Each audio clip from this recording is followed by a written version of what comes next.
২০২৭ সালের পবিত্র হজ পালনে সরকারি ও বেসরকারি ব্যবস্থাপনায় প্যাকেজ ঘোষণা করা হয়েছে। সরকার দুটি এবং হজ এজেন্সিজ অ্যাসোসিয়েশন অফ বাংলাদেশ হাবের ৩টি প্যাকেজ ঘোষণা করা হয়েছে। এবার সর্বনিম্ন সরকারি প্যাকেজের খরচ নির্ধারণ করা হয়েছে ৫,০৫,৬৪৮ টাকা। বিস্তারিত জানাচ্ছেন আকবর হোসেন সুমন।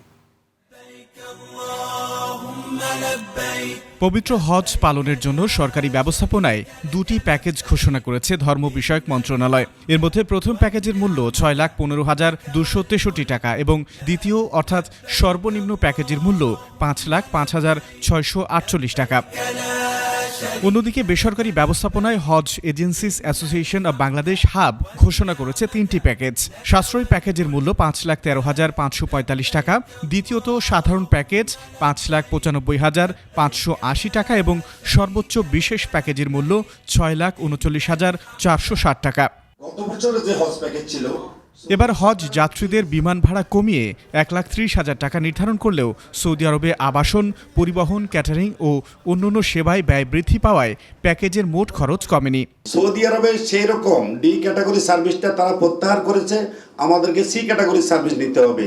এই সার্ভিসের মূল্যটা অনেক বেশি। আগে প্যাকেজে কোরবানি অন্তর্ভুক্ত থাকতো না, এবার প্যাকেজে কোরবানি অন্তর্ভুক্ত। আগে প্যাকেজে খাবার অন্তর্ভুক্ত থাকতো না, এবার প্যাকেজে খাবার অন্তর্ভুক্ত।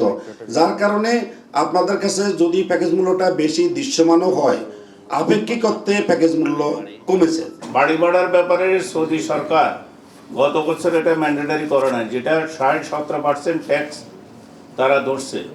সেই বাড়ি ভাড়ার উপরে যদি 17% আমরা ট্যাক্স দিতে হয়, তাহলে সে আমাদের এটা দামটা বেড়ে যায়। হাবের সংবাদ সম্মেলনে উঠে আসে বিগত বছরগুলোতে হজযাত্রায় বিমান ভাড়া নিয়ে লুটপাট হয়েছে। আমরা প্রমাণ করতে চাই, আগে যে বিমান ভাড়াটি ছিল, অন্যায্য ছিল, অনৈতিক ছিল। এই দেশের মানুষের উপর এটা লুটপাট করা হয়েছে। আমরা মনে করি এই বিষয়ে তদন্ত হওয়া দরকার। যারা এই প্রক্রিয়ার সাথে সংশ্লিষ্ট ছিল তাদের বিচারের আওতায় আনা উচিত। এটি সারা বাংলাদেশের মানুষ থেকে হাজার হাজার কোটি টাকা লুটপাট করা হয়েছে। এবছর ২৪ সেপ্টেম্বর থেকে হজ নিবন্ধন শুরু হবে।